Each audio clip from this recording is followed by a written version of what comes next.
on my main page. Yeah, awesome. Okay.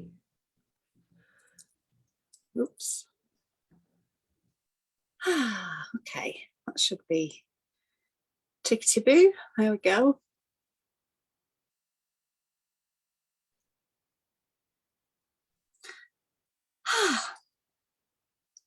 I've forgotten which side my camera is. There it is. Welcome to Love Speaks Love, everybody. Very informal start to the proceedings. Thank you for joining us, those of you that are here. It's a funny old day, isn't it? Anyone would think there were some major sun flares going on. No. Sunflowers? Sunflowers? What are you talking about? All right, so, I need to turn my volume down there. Feels very, very casual, very casual today. Very giddy all of a sudden. What am I doing? I'm sharing this. Anybody feels to share this in any places where you think it might be acceptable? Then that would be delightful. Thank you.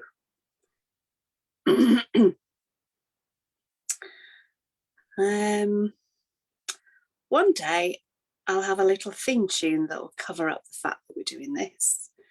But until that day comes,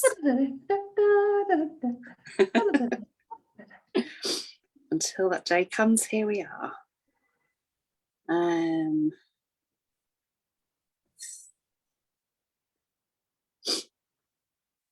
There we go. Okay. Here we are on Love Speaks Love. And my beautiful guest today is Susanne Amara. Welcome, sweetheart. Hello. Hello. How are you doing?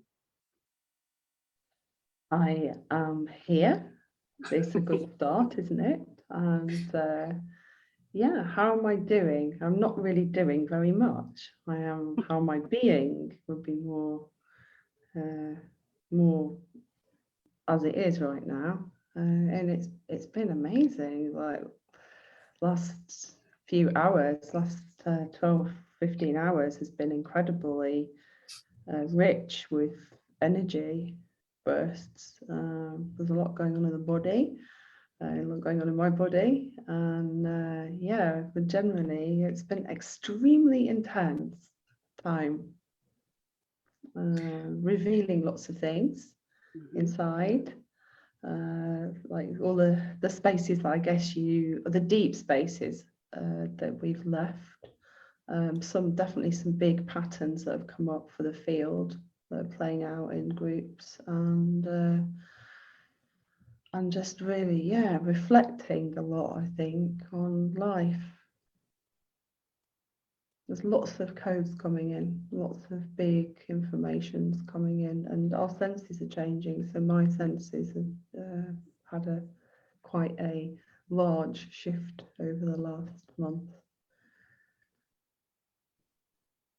I hear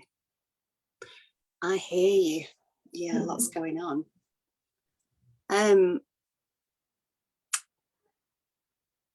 All right, I think we'll do the heart-to-heart connect, and I'm going to pass over to you at the end of this if there's anything you want to add. So let us focus first of all on our breath, on our breathing. Making any sounds that you wish to on your out breath. Any growls, any hisses, any sounds that your body is wanting to make. And on your in-breath, let us breathe in love.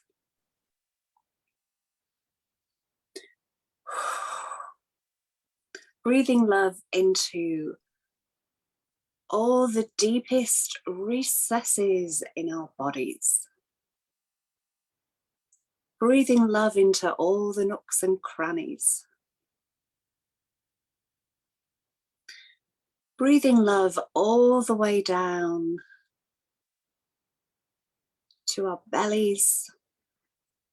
Let's see how deep we can breathe. Let's breathe love all the way down to the tips of our toes and all the way up to the top of our head and beyond. And bringing our awareness to our heart space in the center of our chest. Feeling our hearts expand as we breathe love into our hearts.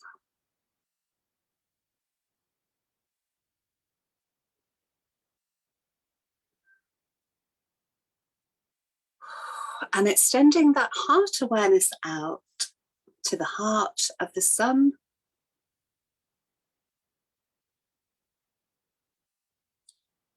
As we receive all the solar codes that are coming our way.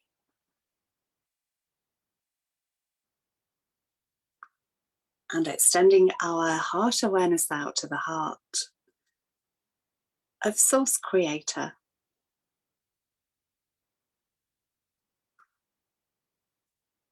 So our heart is connected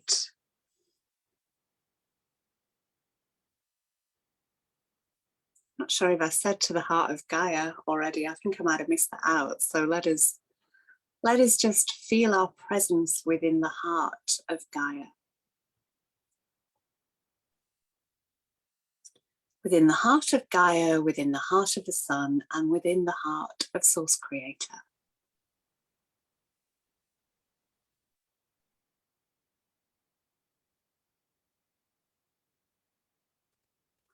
And feeling all of our hearts together, beating as one in one unified field of love. And getting the vision of lots of lights all around the globe. I'm seeing them as golden lights, and I'm seeing the lines of energy between them.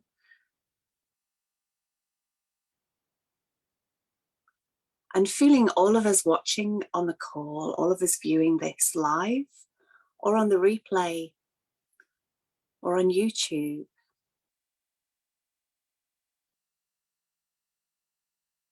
And I'm feeling that I'm feeling the presence of many people who won't actually watch this live, but feeling all of those dots of light weaving within this collective field. As though they're picking the message up, even though they may not be actually present on this or hearing it later, but they're still feeling the energy, they're still picking it up. And feeling the presence of our star families, our galactic brothers and sisters, and all of our multidimensional aspects. And feeling the presence of the beings of inner Earth and the Sasquatch. And feeling a huge celebratory energy. There's so much joy.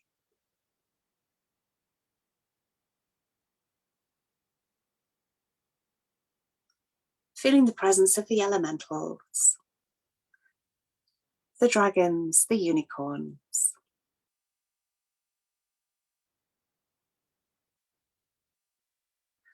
And passing over to you at this point, Susanne.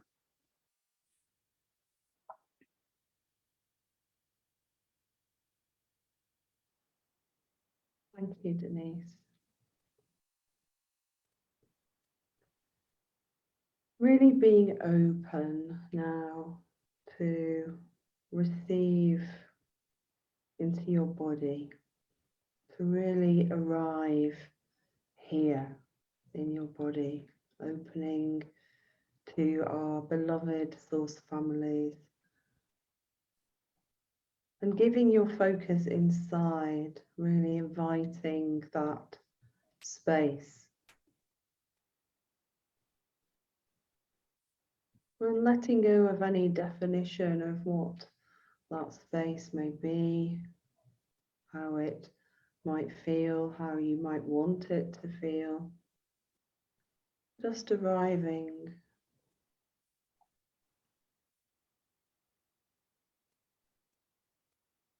Seeing if you can soften with your breath. Just letting go.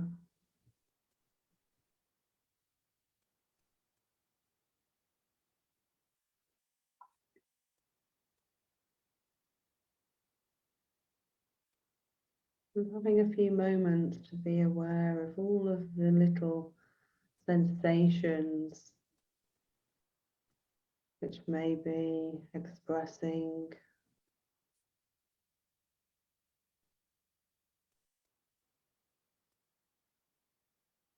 And welcoming all of those sensations in.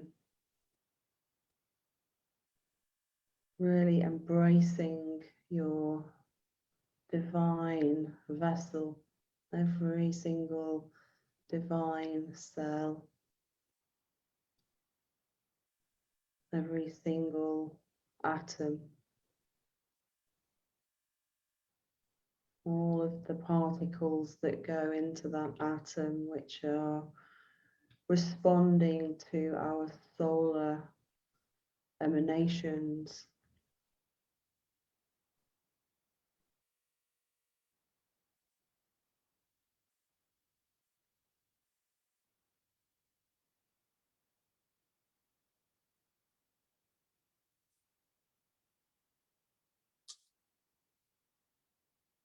Blessing the waters of your body, all of the fluids,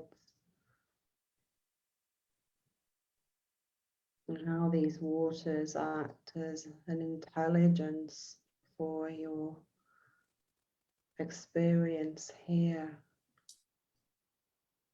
This water is a living substance, alive, living light, and you are connected through this living light to all creation, inviting this gnosis in, this awareness and deep memory in now.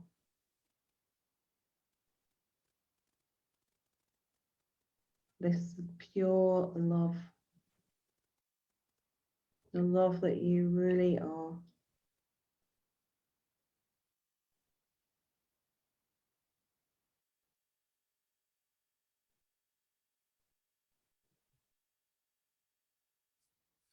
This eternal love is big enough. Imagine the biggest hug that you could ever give yourself. And this hug is your mother, your father, all things. It embraces all parts of you. Every single eternal aspect that could ever be.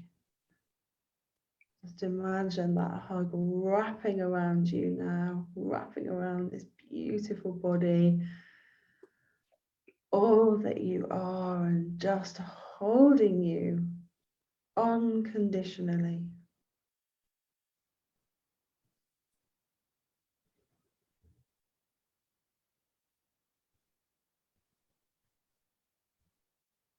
And in doing this now, having this hugging experience, we really are hugging each other.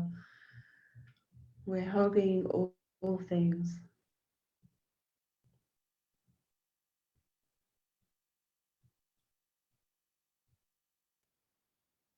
And just anchoring this feeling, anchoring that feeling in so it can be recognized in another moment.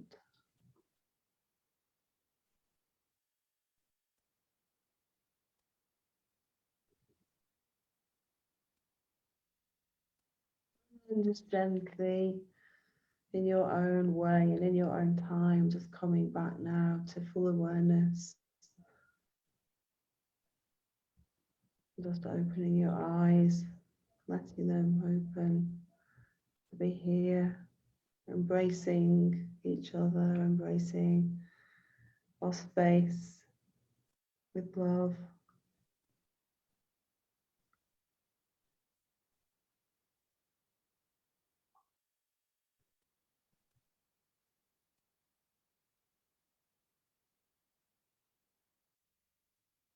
Really just joining us, we welcome you with our presence and all that we're going to weave as we have our beautiful conversation. So thank you, Denise, for having me here today.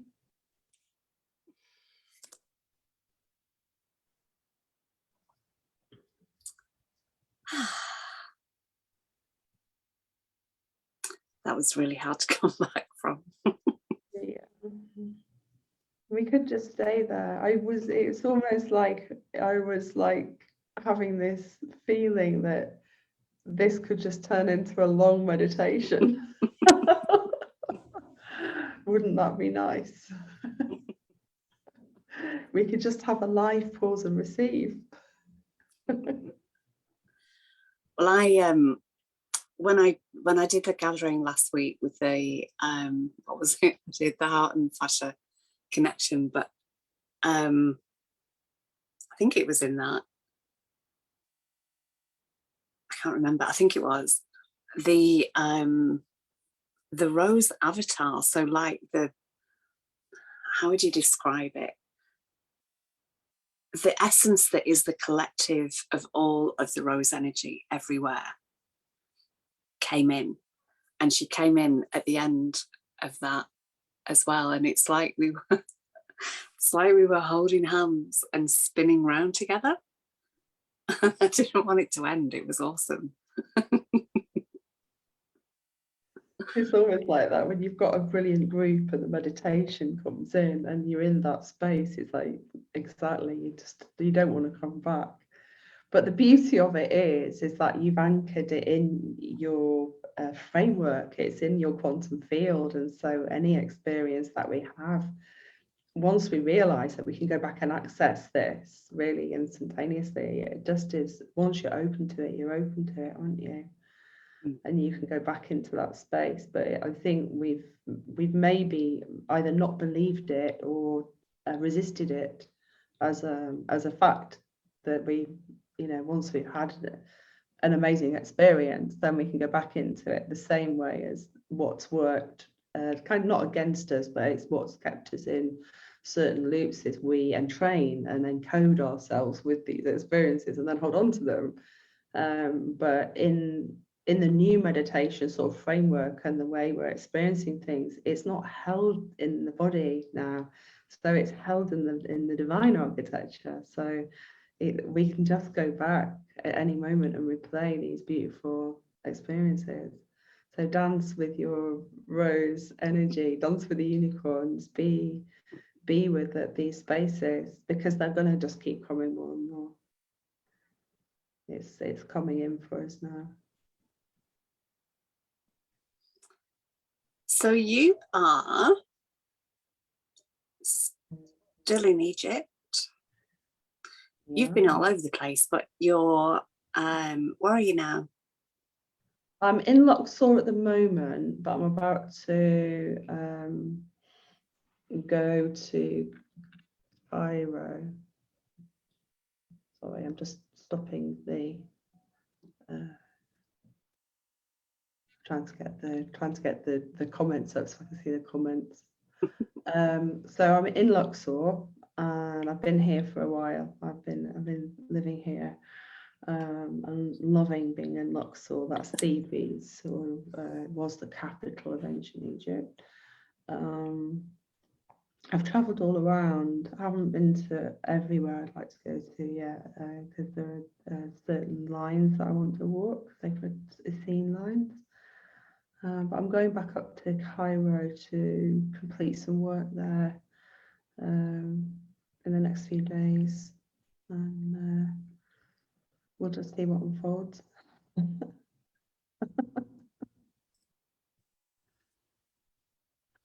Where's been your favourite place then? Oh, it's so hard. People are going to ask me this question. there's enough material that's happened in the last 3 months that I could write 5 books, let alone one. I mean, I was at Dindera today, Hathor Temple.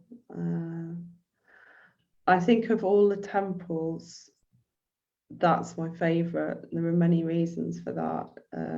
It's an incredibly sacred space for the feminine, for the divine feminine. And the temple layout is they're all completely unique. This is what I've come to love about them.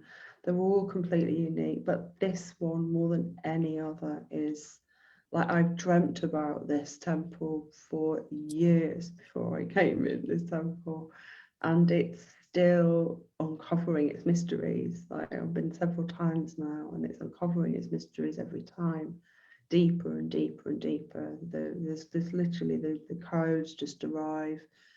And I think the more you begin to work with spaces like this, when this is new really, to have consistent access to such sacred spaces, that as you soften, as you are evolved by energy, by your own shadow work or integrative work, that the keys open. So it's not just, you're not just downloading, say, from the field, but you're having an experience of the actual land giving you the keys, that you remember where you place things, and you go back and get them. And it's very moving. It's very, very, very moving. And I went with a sister today who I'm very close to, and we dreamed of visiting the temple together, and then eventually, of course, we did today. And yeah, there's certain synergy that you have as well when you visit places with people that are in your family, in your angelic family as well. So yeah, I think Dendera would be my answer, but as a place of absolute a magnitude of shift that I can't even begin to explain, it would be Saqqara. Just because of my cosmic history. Yeah, that was, I've never been moved as much in my entire life as I was when I visited there. Yeah. I very much feel the softness of Dendera, because it's really interesting because you're taking the photos. So there's like this thing going on through the photos that you're taking, through your presence there, through, all of our heart connects with you. I've never felt such a strong connection with Egypt as I'm feeling with you being there and you taking the photos and stuff as well. But I feel the softness of that place. Was that the one that you went to on the boat, or was that somewhere? No, somewhere that's different? Malay. That's Right. down in Aswan. So I haven't spent enough time in Aswan. When I come back in the autumn, I'm going to go and spend a few weeks down there, and I need to make some more connections there for work that we're going to organise. So I'm going to spend some time down there, and Philae is the Isis energy. And that's the one where you visit it on a boat. They relocated the temple. So it was originally in another place, quite a long way away, several kilometres, I think about 12 kilometres away or something like that. And when they were going to make the Aswan Dam, it would have been put under the water. So UNESCO, this is in the 60s, I believe, UNESCO funded them moving this whole temple brick by brick to an island. And so they relocated the whole site to this island, which is now what we call Philae. So it's a strange place because, the whole thing has been relocated. So it's not in its original position, and it has lost all of its energy because of that. There's no doubt, there's no point in trying to pretend that it hasn't, because it has. And it's a different energy, but it has merits, and it's again, it's very beautiful. I think because of the water, for me, obviously this is the start of the Nile here, and you've got Lake Nasser behind, and this is got a phenomenal amount of energy. So there's a lot to do with the river for me. That part of Egypt has a lot to do with the sourcing of the Nile, where it starts, that energy. The Nubian energy is very interesting, you know, where we probably originally, I feel myself, when I first came in as an extraterrestrial, I was much more towards Sudan, like down on that border around Lake Nasser. I've walked a little bit of Lake Nasser now, I've had some access there. And I feel very that was where my origin point was on this earth, coming in. And this is very interesting. So it's strong for me, that energy down there. It's there's a lot of alchemical energy. I've forgotten the name of the little temple we visited actually, but the thing about Philae is it's beautiful. And there's another temple there, which is on a tiny little island. And it's just on the Nasser side. You have to go over the bridge and onto the Nasser side, and nobody ever goes because they say it's all infested with crocodiles and you shouldn't visit it, and the tours never go there. It's not very big, and it's absolutely phenomenal, beautiful energy. So there was more adventures to have there, I think, a lot more adventures, and I didn't get enough time to spend. I spent more time on the river than I did going around any temples, because I was much more doing work with water on that visit. There was a lot more to do with the water. And it's Dendera that's got the images of the Hathors. Is that at the entrance? Oh my God. Well, I don't even know where to start with Dendera. So Dendera is like an energetic maze. Imagine a temple that just keeps revealing and revealing and revealing. It's full of coves. It's the one where you walk in and they've cleaned the ceiling from, because it all got smoke damaged, because these temples were all kind of occupied. You know, nobody really valued them, well, like we value them now. So they were just like burning fires to keep warm and at night and stuff. So it got soot damage because the smoke rises on the roof. So over many years, and they cleaned it, and what it revealed is the most intricate and incredible carvings in the colours, which obviously I posted in our Anchoring Light group. But it's there's huge columns with images of Hathor on the top, but they've been quite heavily I don't know what you call them, vandalized. They would vandalize Hathor's face to disempower the feminine, and they didn't. It wasn't just aimed at the feminine. They erased the gods, and you know, there's a lot of erasure from the Christian church. I have to try and stay neutral about this, because I really don't feel happy about what they did. But there's been a lot of activity to kind of erase things, but it's very beautiful when you walk in. It's been beautifully restored, and you can't imagine the scale, because if you see it on a picture, it just looks like a picture, but when you walk in, it's like, you know, 10 meters tall, and the whole roof is intricately detailed with individual beautiful stories, different stories of the creation. And there's a beautiful depiction of Nut in the corner as well, like the feminine as well. So it's very powerful when you walk in, and they call this a hyperstyle hall. So that's like big pillars in a hall.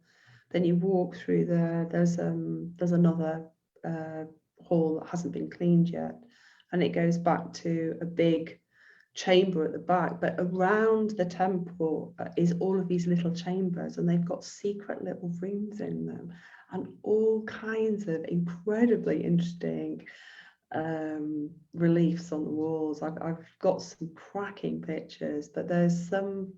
Dendra is unique because personally for me, I feel it has a very tantric, deep tantric value. It's clear for me there was a lot of energy work going on there. A lot of deep sexual practice, like tantric sexual practice that you can see from the depictions on the walls. And that there's a lot of fertility. I think there's a lot of fertility rites were going on there. So that's just my feeling and my memories to various different things. But it's fascinating because it's just like I don't know anything. I'm so ignorant. I've chosen to remain ignorant, and I just want to feel it. I just want to feel it as it comes in. Because of this, it's just like this gift that keeps giving, and it's beautiful. I mean, it's not without, obviously, we've discussed some of the issues that go on in these temples, but it's lovely. And on the roof, when you go in, you can go up and on the roof is where those special things would take place. There's some other chambers and things that are important, and there's a temple at the back that's very significant. The Temple of Isis at the back, very powerful. It's a huge grid and portal runs along the back of the temple. But the ones on the top are really significant, and it's interesting. I can't really talk too much about what goes on. But yeah, there's a lot of resistance to people being in those, people of light being in those chambers, but they are cleaning them as well, which is nice. So there's been some restoration, so that they are going to be in an amazing condition in about 2 months to really be able to see these beautiful carvings that are in there, the resurrection carvings. There's very, very beautiful energies in these depictions, and they're like keys, they're keys that help you remember things. So yeah, I've brought some activations from them. So yeah, I just enjoy being there, and it does just keep revealing. I can't really say, I don't know who's watching this, but there is a part of the temple, and I literally want to get a trowel and just want to see what's underneath, because I think there's something underneath. It's like there, you can see things that are not yet revealed. Not yet revealed. Yeah, very magic. It's a lot of the temples are like that, but just for me, as a feminine, I guess, someone that remembers this temple. I remembered Abydos and the Assyrian there, which is a very interesting place. I don't know if people would remember it or know it, but yeah, it's a very interesting building, if you like. But these two are often visited together. These two temples, just because of their locality. So does we're going to talk about the lotus and the rose, but is the rose depicted? Have you seen depictions of the rose? No, I don't. I mean, don't ask me, because I don't know. But I haven't seen like we would have it in England, like our rose depictions are everywhere, aren't they? Like those floral depictions are beautiful, but there is a lot of architecture in the pillars, so there's a lot of like flower-like, the way that they're styled at the top. But yeah, no, in terms of like on the walls, then no, there's a lot more things like in the hieroglyphs to do with like animals, and obviously a lot of the symbologies around fertility, like the fertile land offerings, like sacred offerings. There's a lot of fruit, food, animals, and things like that, but not really roses. No. Now, as we were speaking about that, because when you were talking before, I got the feeling of the rose and the blue water lily or the blue lotus kind of merging. And I feel that that's something about what we're going to be doing next week. And as I was thinking about this, and as you were talking about roses, we had 22 people here, which kind of seemed to me to confirm this idea of the rose and the blue lotus merging. And they have very different qualities. And the rose, I think the rose has been around I think it's the oldest flower on the planet, or it's certainly one of them. And one of the things about the beauty of the rose to me is its spiral nature. It is a spiral. And to me, it does act as a portal. And we know about the heart and the rose connection. And the blue lotus had similar properties to MDMA. So I wonder if there was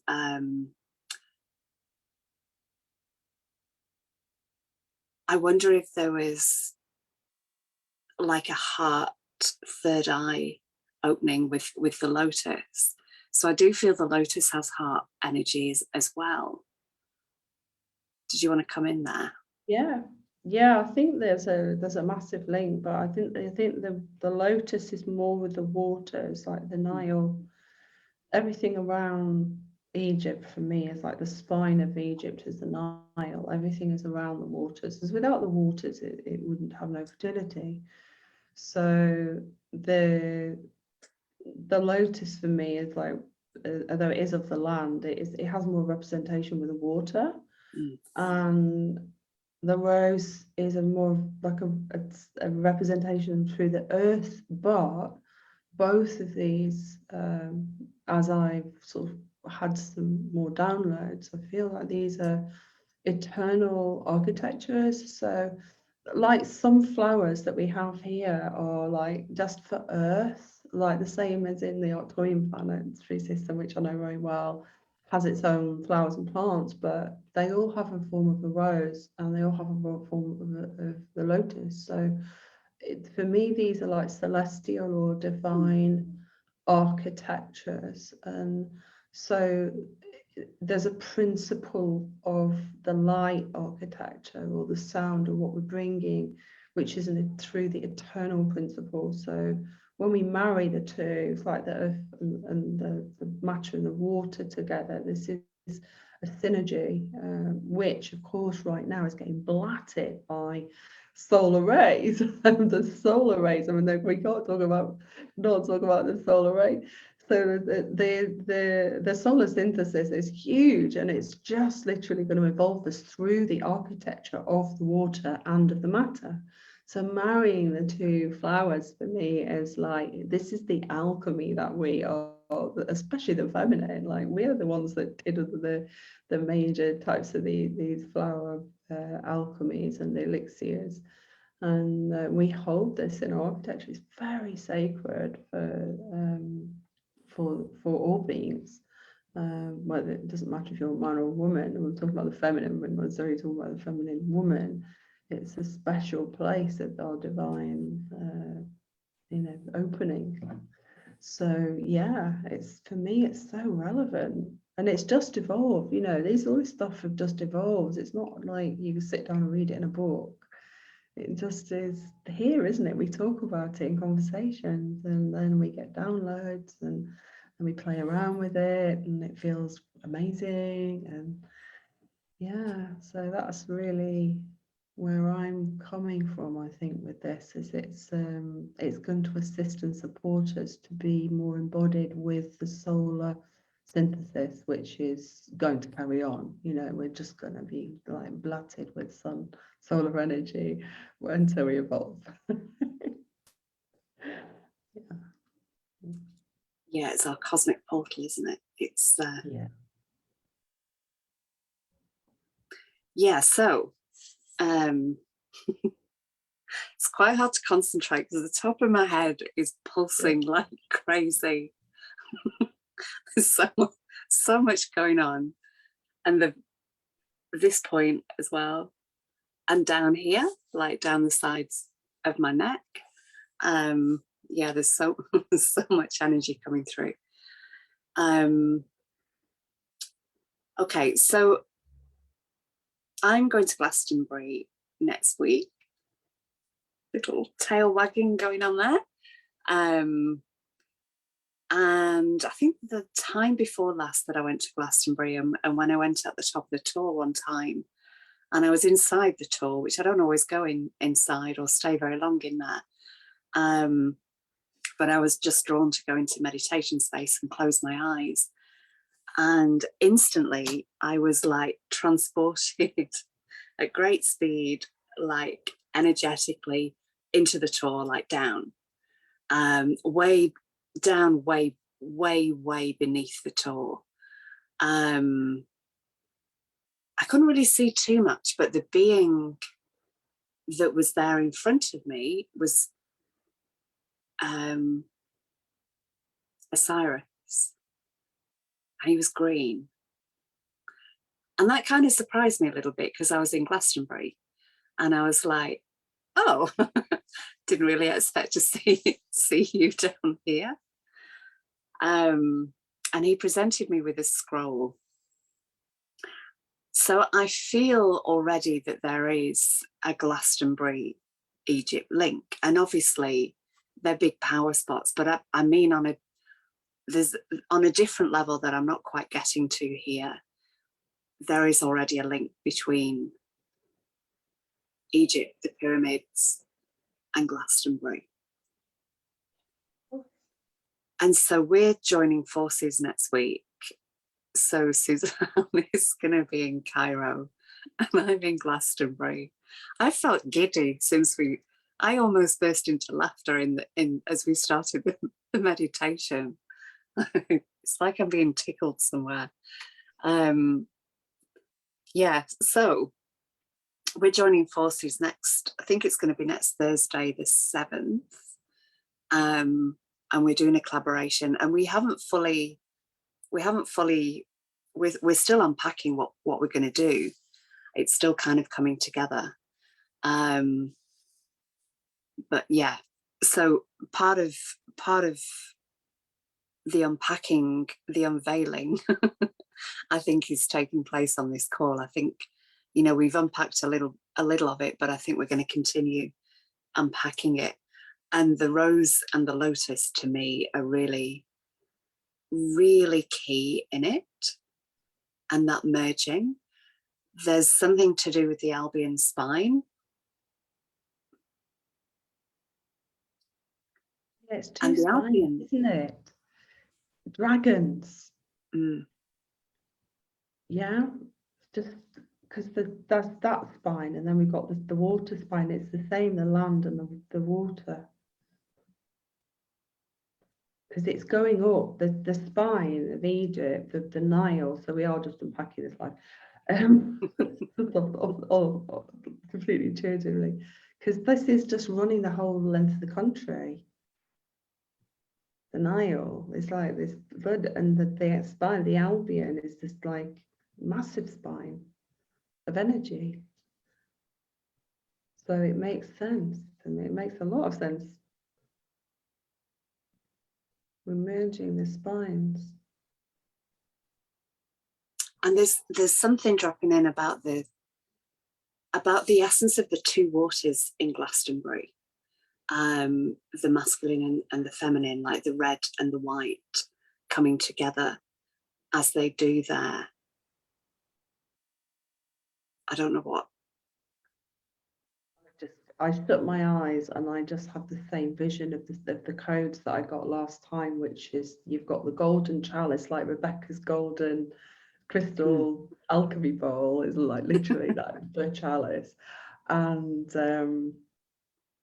the sword penetrating the chalice and penetrating down through the chalice and into the waters, which was the original code that I got that I've still not completed. And that was the basis for the codes for peace, which we're bringing in. Still, we're landing in these codes for peace.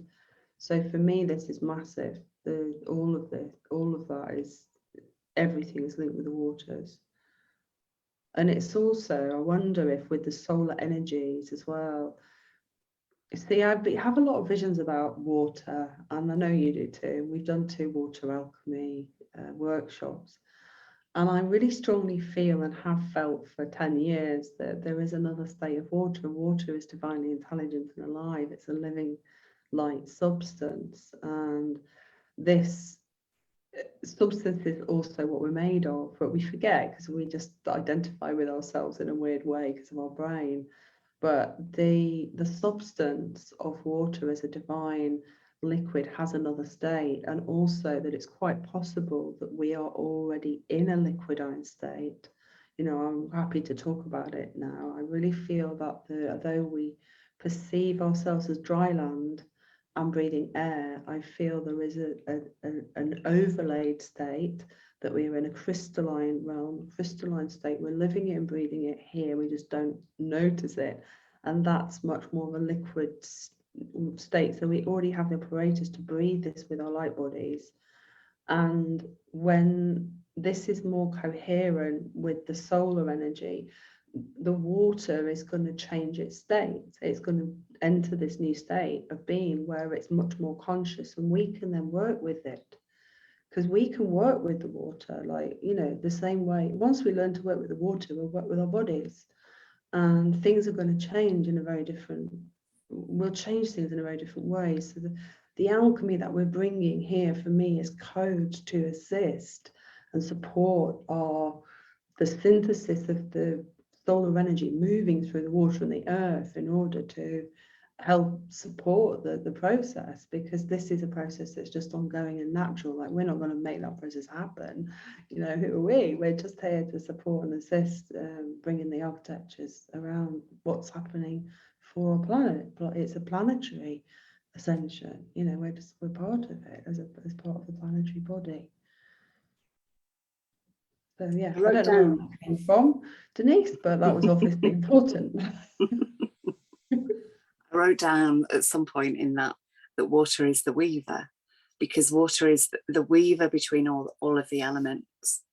And you know, when we breathe, it holds water. When we speak, because we're expelling air, when we speak, that holds water, and that's partly how water is the memory keeper as well, because water is aware of everything that's been spoken, that's happened on the planet, because it's in the air too, even if it's not in great quantities in places. It's also in the earth. Yeah, so it feels like water is the weaver. And there's something more about the Hathors in this as well. I wrote Hathor again.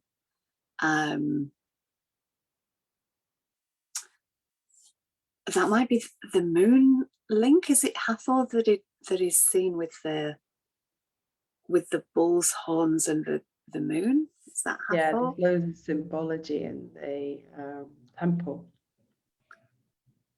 And what you said before as well, I think there's maybe more to unpack about the sun and the water, like the solar water.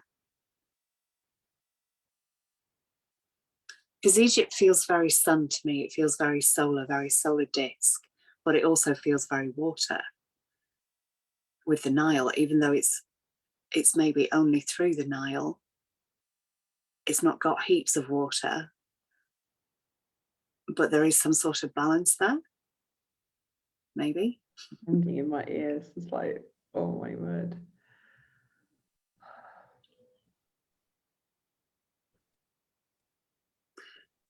Yeah, Natasha's put about H3O, which is the hydrogen, which is the sun. Yeah, I feel this is much more of a state. So the way water's structured is, yeah, exactly. You know, we just think of it as H2O. It's just like this molecular structure. Water is like, if you think we could just have a whole live all about water, get into it. But yeah, I mean, basically, to cut a long story short, the way it's structured is key. The way water is structured is absolutely key, and it's the structure of the water is affected by consciousness and sound and consciousness, and especially the consciousness of love, which of course is what Masaru Emoto's beautiful work was all about, and many other people now are still working in this field very courageously. So as we restructure water and we bring it into coherence and create coherent fields around the water, the structure of the water has a massive effect on our physiology. So especially on protein formation around the ribosomes in the cell. So the quality of the water structure affects the quality of the proteins that we make. Proteins are the building blocks of life and every function in the human body, which includes the biochemistry and the synthesis of the things that make our brain work, which affect consciousness. So all the downloads I'm getting at the moment through various different systems that I'm working with relate to this synthesis and this sort of re-synergization of the genomes through the waters. And so it is living consciousness. It's that we're going to realize that water memory is a recorder, and our bodies have been recorders and are recorders. So every thought that we have, for example, every thought that we have is recorded. Like, think of all unconscious thoughts that we have. So this is why presence is important. This is why we need to be here now to work through our unconsciousness. It's because it's not about flying out into the ether, which is lovely. It's lovely when we're flying into the ether. But if we're not conscious of our unconscious, then we've kind of lost something. So I think a lot of this stuff is actually very grounded.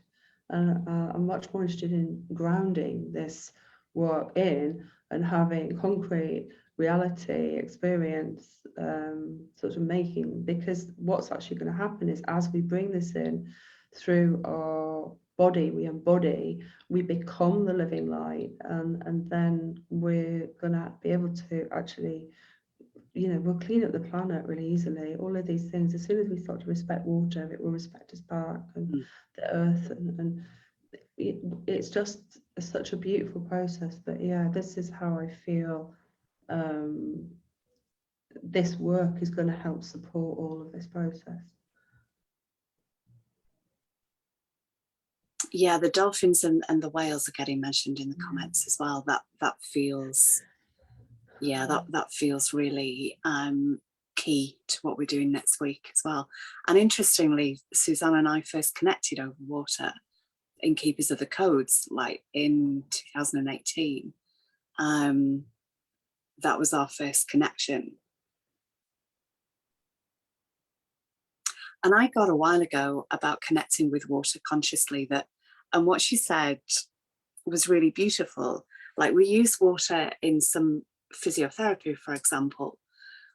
And she said to me, in that kind of work, she's passive because she's not been invited to help.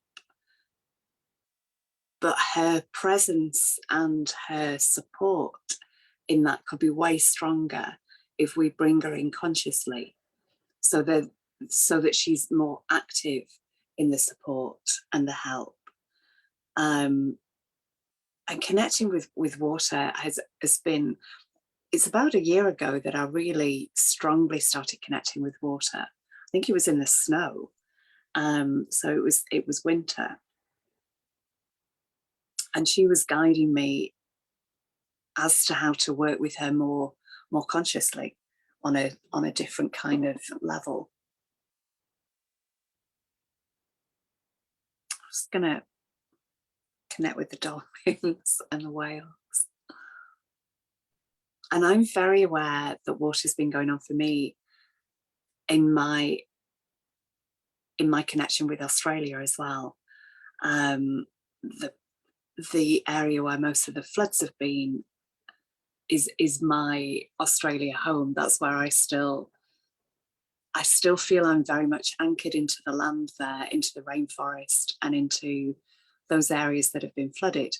So it was kind of the forested areas, a lot of like Mullumbimby and Lismore and Ballina, but Byron Bay flooded. I don't know if it's still underwater, but Byron Bay was underwater yesterday as well. So it feels, because I still feel like I'm there on some levels, and it feels like I'm getting the flushing that those areas are getting. So water's been very present for me.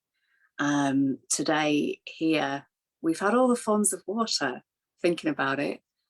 We've had snow, we've had hail, we've had sleet, and we've had rain. So it's like water has been going, hello, I'm here, just trying to get my attention.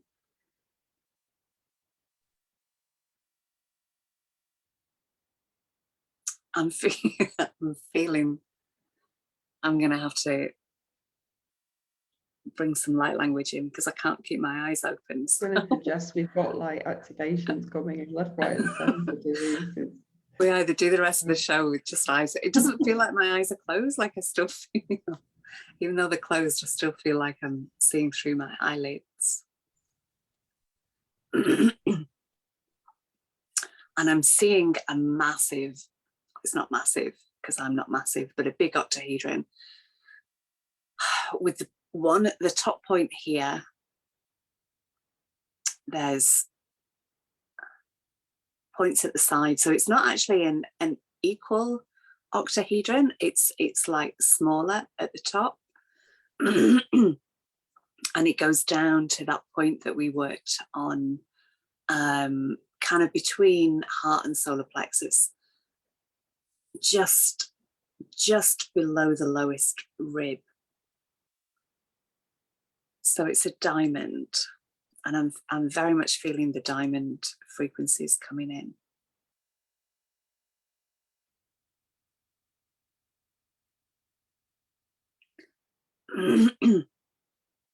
Definitely throat stuff going on as well. Hial at oronoku padanaki haleki harada kod barada kiti tita orna da e horna kod te bai id urnu to kust. Oleki hai at arana ki balad od orna da oi a. Kukala ke harana ki te parada ki utuit oi na to oi na a. Hole her leki at oi tost or da iha ele hiant oi to ono kut an ha ele ke parata ki dui an parle paro no ko de parata ki oroto a koko la ha het he hat orot oho it a oi a har no ko to kitist a la carte pe te parate ki te parate ko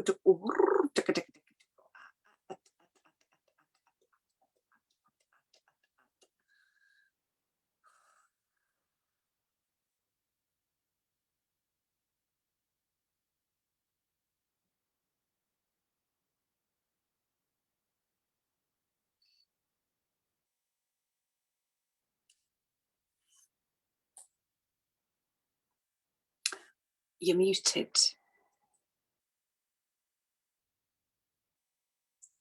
Are you wanting to be muted there? Yeah, I just didn't want to make any noise while you were bringing in the transmission.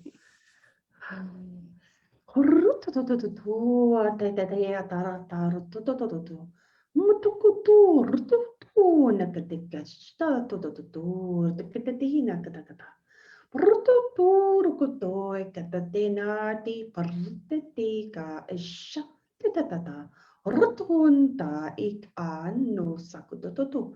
Mortutu tata. Portutu quebetacadito tata shattu etti. At so aya tata tata tata tata tata. Hoa tata tata tata tata tata kia. Ma esushesa sue ishayana atayamasa. Elma societeka tukatum asut eta tu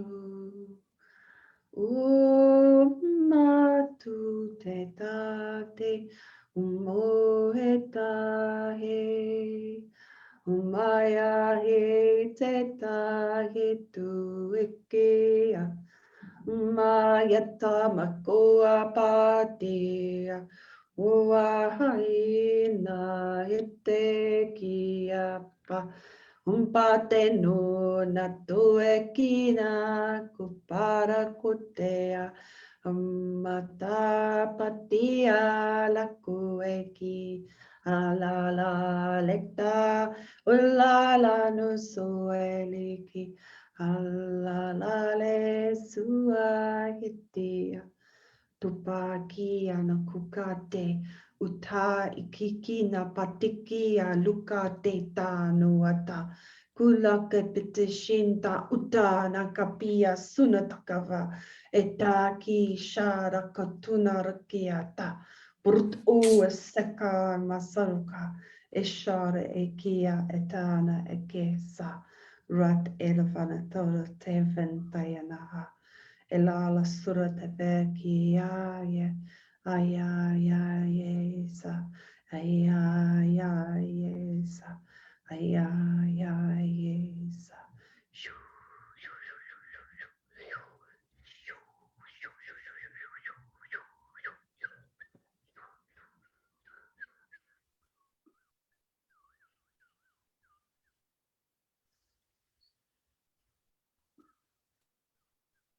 Ki te parata ki honu i te mana tō kōku papatata kata tō. Nā mai atu o nta. Hasht art I kuta onta. O I ta nai unu mapatai tō nai tō I tata. I aja tō I na ke ato tō na ta pā anu. O lehi ato na ta pō o I tata an. Nta pa ai ato no tō rana tia ko. Oist hrna kit e hiat o ta paratiki te paratiki paratokuna. Ele ki a hana ka te paratiki aratiki te paratiki ele ki a hrna ki to hrna. Ala mana ke te paratiki te paratiki to Namakila paratiki to paratiki to Nabatlepe ki te to namakite east. Amakele paratiki te hrna kutik paratiki La paratika hona porota ki te wunia pataan. Ike hal ik de horna ki te ai. Namast ea ka a. Uli ki la ki a tono korota ki a mata a. Oia ia ia ia. Ola ia ia. Ola ina ia ia. One it oi alakiato hal aruno koiast ota ele kio rurna tot oi ai ai ai ai ai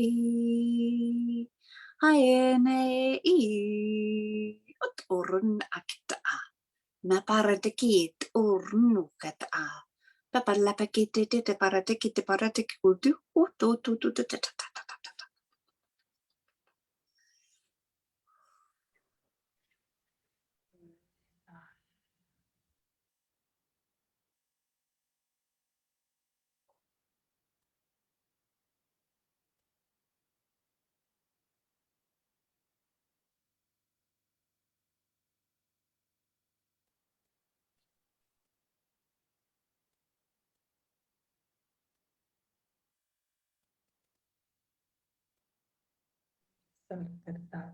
What does that use to create those create come to create torut od ender that it is it put it at put there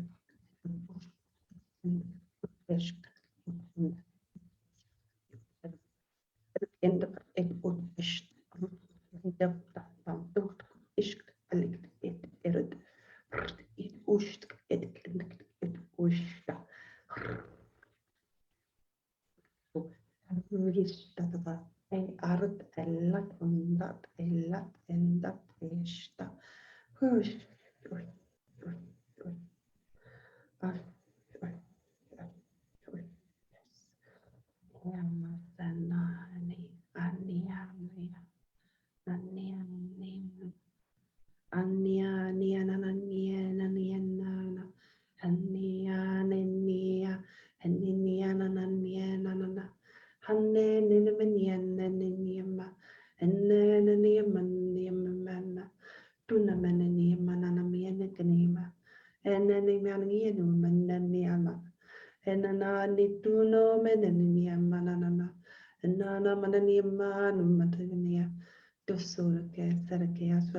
help with solar integration.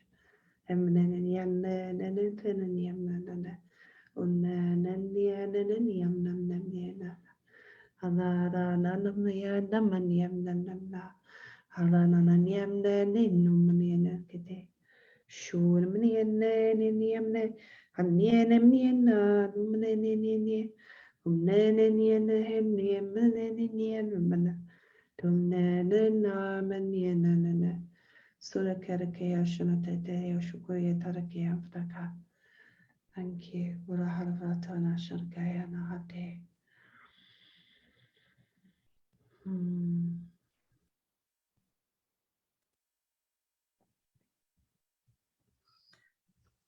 I feel like we're sitting around like this plasmic fire some crystalline ocean as bird beings, like having counsel with many of you that are probably watching, and we're all just here like we're just bringing our coats because I know many people are going to be bringing them and like watching this live on replay. This is all real time. It doesn't matter when we're doing this. But I feel like we're just in this great council of light. I often have this very tangible sense now that we're here, of course, weaving on some camera somewhere, somebody, but we're actually in a celestial body and we're around a fire having this great weaving. It's very sacred. I was very aware, I was doing a lot of work just then, but even before that, of this space at the back of the head, and there was a point where I really did see the butterfly, and someone described it, the name they gave it was a something butterfly, like not cosmic butterfly, but it was something butterfly about this spot at the back of the head. But I really saw that, but it was huge, and I was seeing white whales, golden whales. And Africa as well, I felt a real energy of Africa coming in too.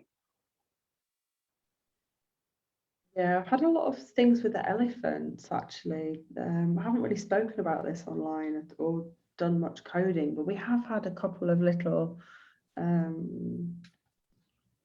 journeys with a ruby energy, a ruby ray energy, and some ruby crystalline transformational energy that came with the elephants. And this was relating with the trees. This is a lot to do with the sacredness of the trees and in the crystalline architectures of how this all kind of creates a network. It all goes into the ground, it goes into soil, it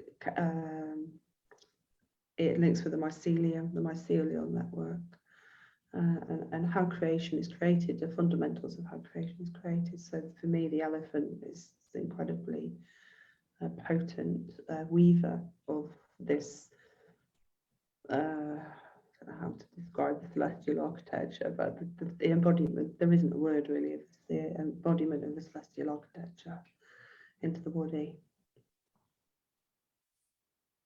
And ironic that it's this big heavy animal, you know, with a very long gestation as well. The fascia connection was coming through as well. What was that? Something about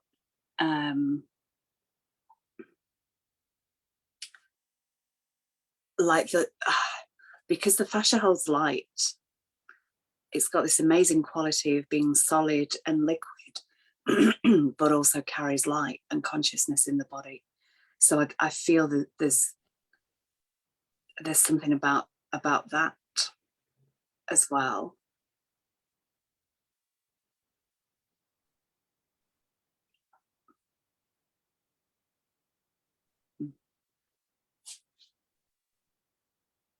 It holds everything together, doesn't it, really? It's like the thing that connects everything together, keeps it in shape.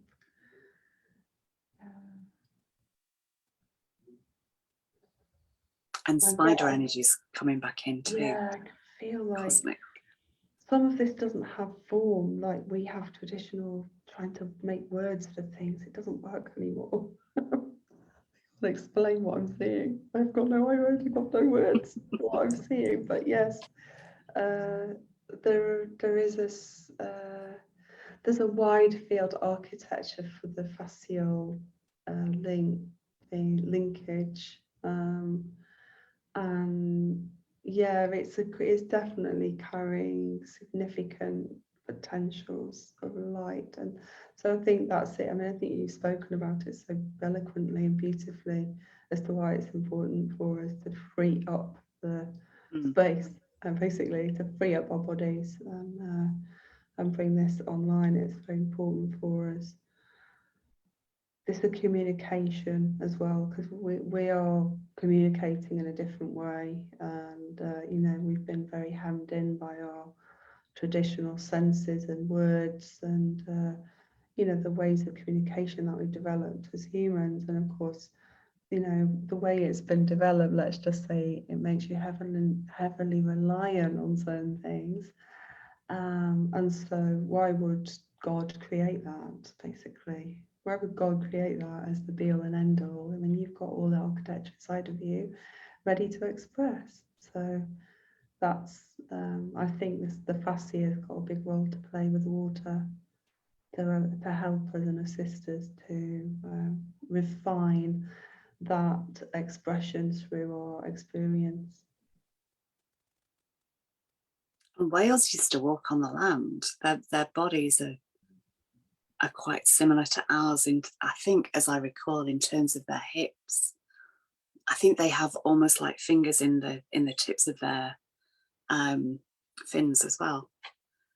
So it's like they've crossed that bridge. They've got that merge in them of land and water. Oh yes, Delia said something here. The elephant, the connection of the grandmother trees and the water springs with the elephants as well. There's a lot. I mean, we've covered some stuff in our early water alchemy about aquifers. I'm sure we did that in maybe the first one, about the importance of the aquifers and the well potentials on the earth.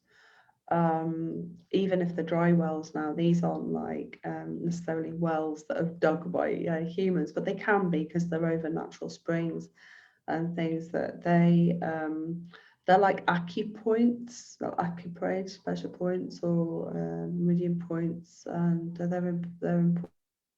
And the aquifers of our lands are very important for us, because that's the ancient water that's not been molested with, you know, because it's been under the ground, it's been in the ground, deep in the ground. Who knows where it's been, where it's emerged from.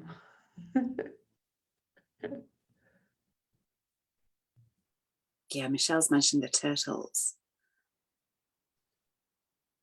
They've been coming back in as well. I mean, this is very Lemurian. I feel it's funny because the last conversation we had at supper today with friends was around Lemuria, about the what was our memory? What was our first memory of this space? Like when you say Lemuria, what is it you actually feel? Not what someone's told you or you've read in a book, but what is your body feeling now? What's your registry?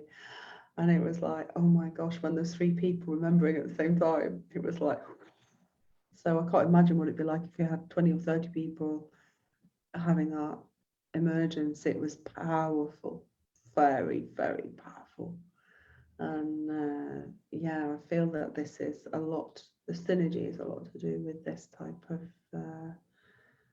because the connectivity between the divine intelligence, or whatever name we give it, but the divine synergistic universal experience that we have as source coming into a field of expression, is best represented by our memories of this space, because it's not just about earth.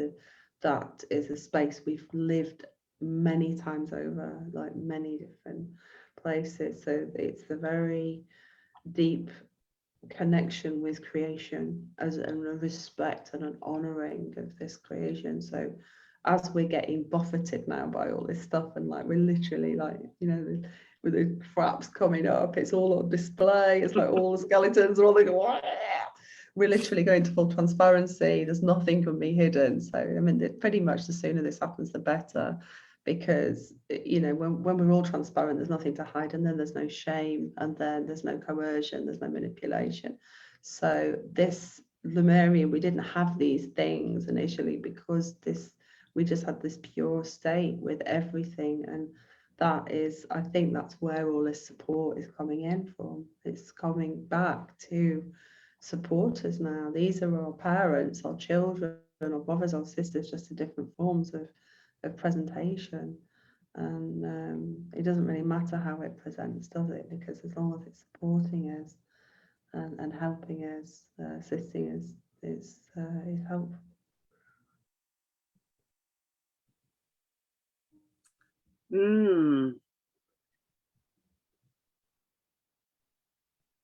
I was whizzing up the high street in part of that activation as well in Glastonbury. I was very present there.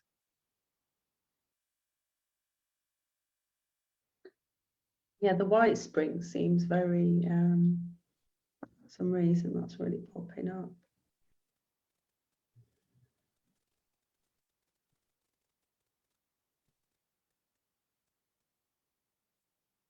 There's just so much, Denise. It's like we're bringing in a flipping supermarket of activation, trying to sort of put it together real time. It's really beautiful though. I'm sure there's lots of comments as well, which probably might have missed, but really helpful. I notice I keep scratching. Yeah, I've got all these different sensations going down there. It's been going on for days, like from the top of my forehead, like lines. It's like I feel like I've got these lines, like light lines running down the back of my neck, and it's clearing. I mean, you don't realize how much pressure you have on you this alter major, even though we're like, you know, doing our energy work. That it's opening it out. I feel what's happening is it's opening out like a flower, like the rose. And what we've had is something that's remained restricted. And this is not about, it can be about infiltration and stuff, but for me, this is about evolution, that we're just moving to this new architecture now. So it's like it's getting installed. I'm starting to like chug on, isn't it? It's starting to show up. So our physiology is being vastly affected. You know, I've seen loads of posts today, just flicking through different comments, what people are experiencing, and certainly there's a lot of pressure. I feel there's a lot of pressure in my spine and my spinal cord in the water. It's like there's a pressure coming from inside out. Like you'd be able, like, you know, not getting microwave, but we're getting solidified. And that's strong, and also it affects the nerves of my teeth. And sometimes they start fizzing and pulsing. It feels like my teeth are like spinning or vibrating or doing something, like little portals as well. But yeah, there's lots of things. But felt dehydrated today. A bit of a headache as well, I guess, and stuff. You know, things. I've never quite felt the sensations that I'm feeling in my head on this call. I think it only started really on this call.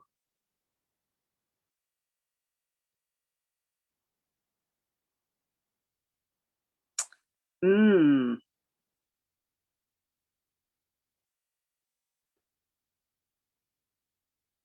there anything else coming up to be shared for you? I don't think so. I think this is just like, we're just bringing it in, aren't we? We're having to. I think what we're doing is we've received a lot of information, and we're trying to do this live. It's amazing to actually, I mean, I'm not sure how many people do this. It's like to actually bring in such wide field of information and pan it in. running it through a new way of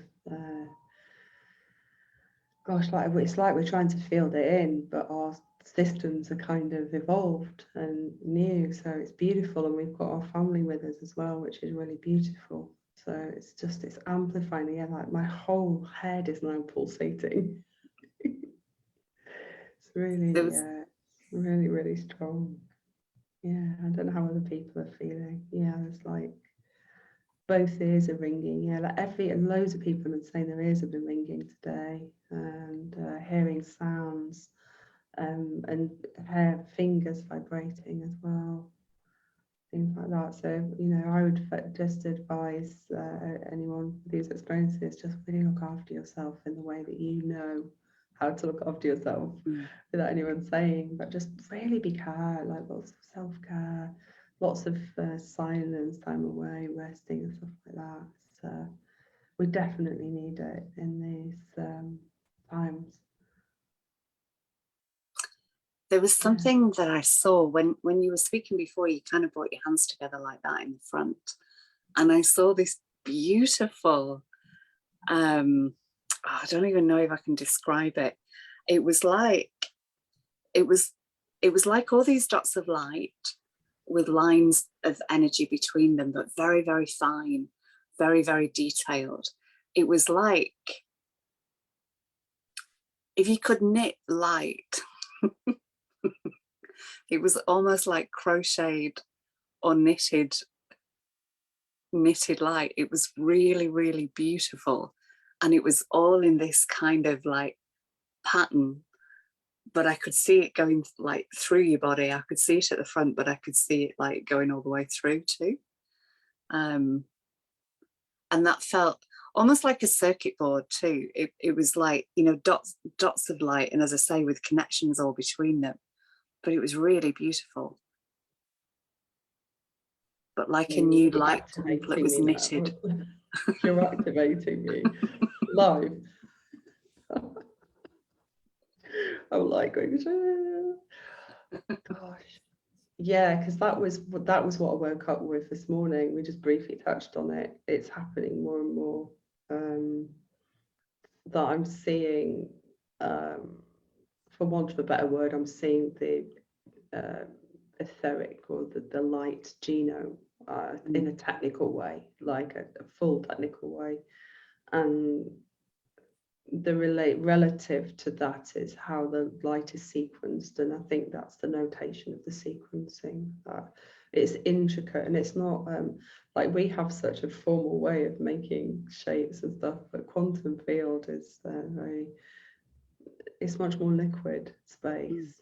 There is geometry, but you move past the geometric layering, and then it's just like this, where words just fall away, and it's liquid state, and just like that. I love the way words you use, Denise. It's like crocheted light moving, and that's I mean, that was one of the first in my ears. I've just gone crazy.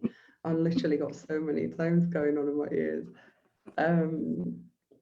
That was the original sorts of visions I had of living light, was like this. And that was when I originally trying to bring codes. These are the visions that I had, and now it's coming in really strong. So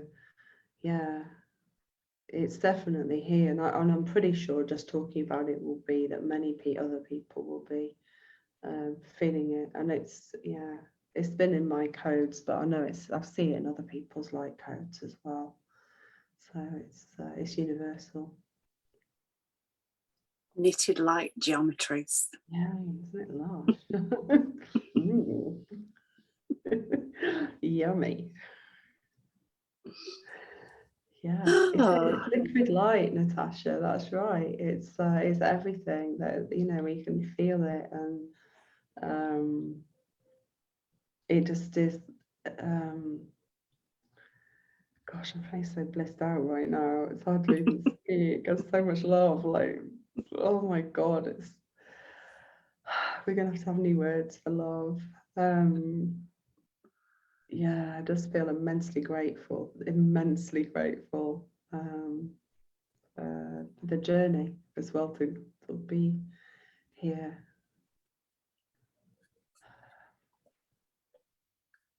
Yeah, I can feel like when we're talking, like, and it's like I go to gratitude, I can feel this like morphogenic kind of soreness.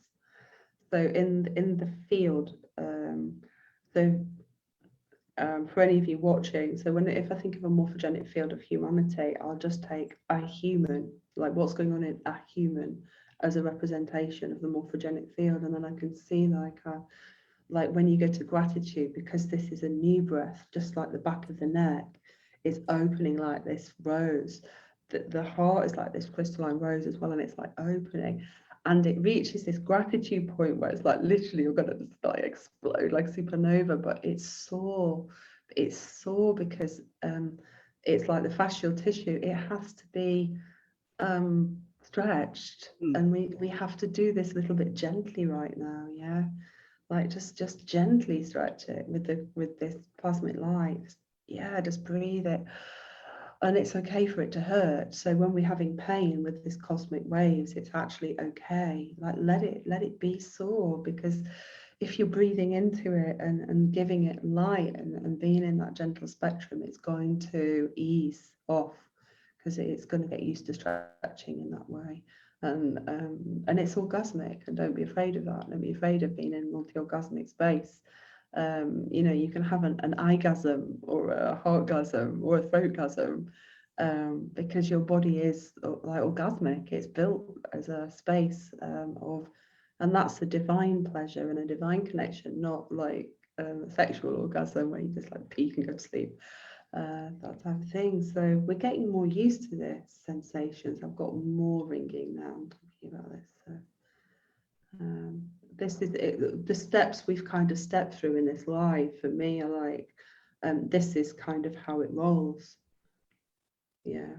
There's a bit of work involved. We have to look after ourselves, do our own self-activations, integrate, really spend time integrating, embodying. And then the reward is, of course, we get these wonderful synergistic moments of where we become God witnessing through our own body. Like we are understand, like, no, it's not even understand, it's like an understanding witness that the eyes that are looking through your body are God. Like it's beautiful. There's no attachment to anything, and it's a divine state. And then you just go back in your brain a bit and oh, it's so beautiful.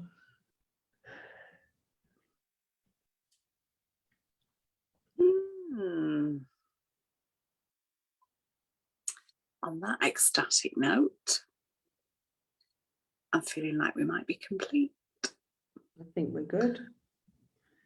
Don't think we can take any more. We need to lie down. I'm getting that there's more.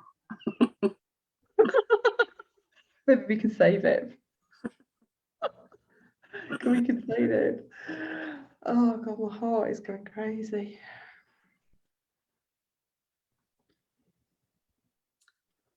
I think we'll have to save it. Yeah. It's beautiful, and the thing is, it's going to go in the field anyway. We don't even have to anchor it in. I really believe when we're alchemizing like this, Denise, as soon as it's opened and recognized, even by people watching or in the field, it's coming in. You know, we're working with such a wide family. Something about the song.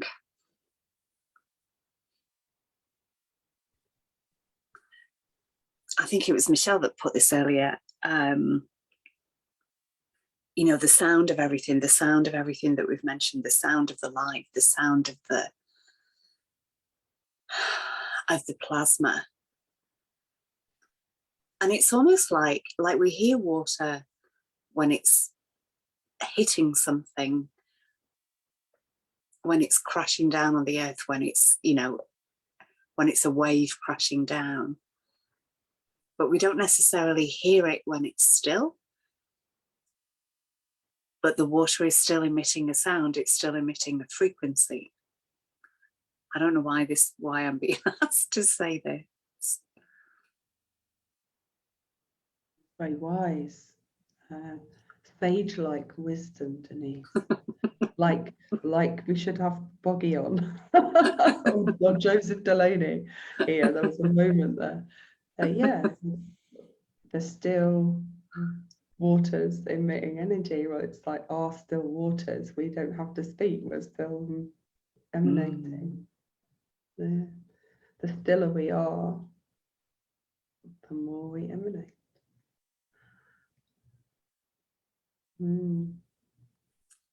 Interesting. Water sings. Yes, it does.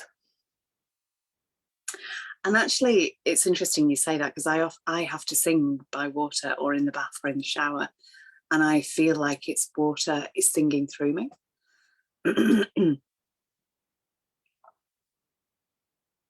Yeah, it always sings. Everything's always making signatures. Yeah, harmonics, and even the plants do. You know, everything plants. You know, we're going to be able to hear this eventually, but I guess it's going to be slow, otherwise we'll go crazy. As one of the things that happened actually when I had the Kundalini awakening, or whatever we call it, recently, was as it rose and shot through my spine, my hearing was amplified by 100 times, maybe more. I could literally hear like the tiniest little bit of fabric running was like, but I could at the same time, once I got over the shock of it and I was in a silent space, I could hear like literally the walls were speaking. So even inanimate objects were speaking, like with sound. Everything was sound. It's crazy. Yeah, but, so there is something in it. It feels relevant that we will feel it first, and have the ability to feel it without overloading or overwhelming, because the thing we don't want to do is lock out our systems. Our systems lock out if they get overwhelmed by energy. So part of the solar synthesis is that the biophotonic pathways in our body are they're stronger, they're strengthened. Nervous systems have to change, and for that to happen, the spin rate of our quantum signature has to change. So everything that we do matters now. Everything that we do is important for our consciousness. But yeah, the sound is important. So if we make sounds, we can hear them, but our body's making sounds all the time. Yeah. Every cell has its own sound. Every organ. It would be deafening. And what about if it's every electron? Imagine that. I mean, I don't know, but I'm pretty sure it probably does have its own signature, because the universe is that divine. And it's a mystery. But yeah, I feel like there's something in that, Denise. We'll sit with that one, but it seems very relevant. Was that Michelle that mentioned that? Yeah, a while ago, I think, or I dreamt it. Well, water's just everything. Like it'll run through everything we're doing with Cairo, Avalon.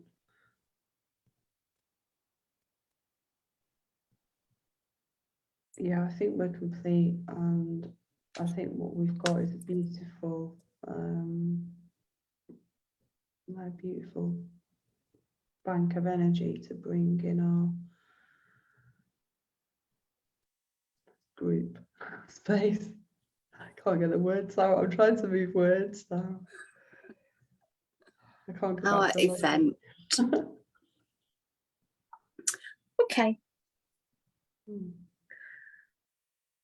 So we'll put this out. We'll create an event, yes, and we'll put it out, and we'll invite you through our channels to join us, and then we'll make some alchemy and magic together. I'll be in Glastonbury and you'll be in Cairo. If anyone is around Glastonbury as well, let me know. I'll be there from Tuesday But I'll be busy Thursday, most likely, in preparation. Yeah, I'm going to bring up the waters as well, I think, to Cairo. I've got some sacred waters, different variants of sacred waters, and the thumb is very, very sacred waters, which we took into the centre of the Cheops pyramid and took it down into the well. And we'll have that water on the live, and the Lake Nasser and Philae water as well. So we'll have that with us. I think that'll be good, and you can have the Glastonbury waters as well. Yeah. So maybe we'll be doing something with that. I think it just feels incredibly important that we do that as well. Like, bring it so people can, if they're aligned with the way that the waters work, you see, you're going to have that information available to you. And for me, like sharing is where we are now. We're just, the wider this goes out for our human species, the better, really. Yeah. And we're just sharing and activating. Yeah. Okay. It's probably one of the strangest Love Speaks Love I've done yet. I've certainly felt the strangest on this one. I don't think, I was just sitting there like this morning going like, when's this going to stop? And the answer was, this is not going to stop. So yeah, we're going to get used to it. So yes, get used to strange Love Speaks Love.